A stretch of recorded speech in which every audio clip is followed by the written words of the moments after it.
नमस्कार, मैं कुसुम और आप देख रहे हैं न्यूज़ बात आपकी। नैनवा में बड़े धूमधाम से बूंदी महोत्सव का आयोजन किया गया।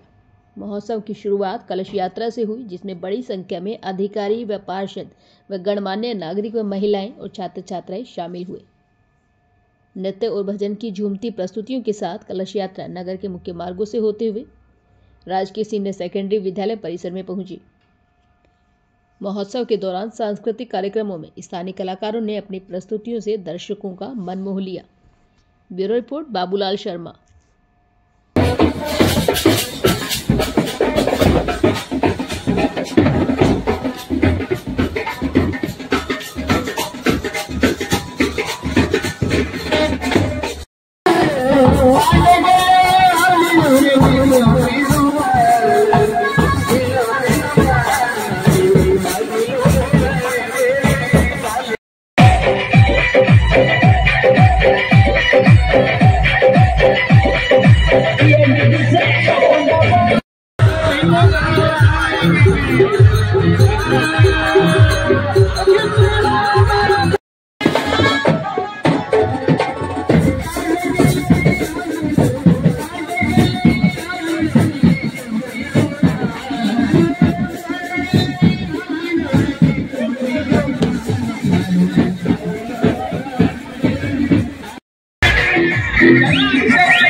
माया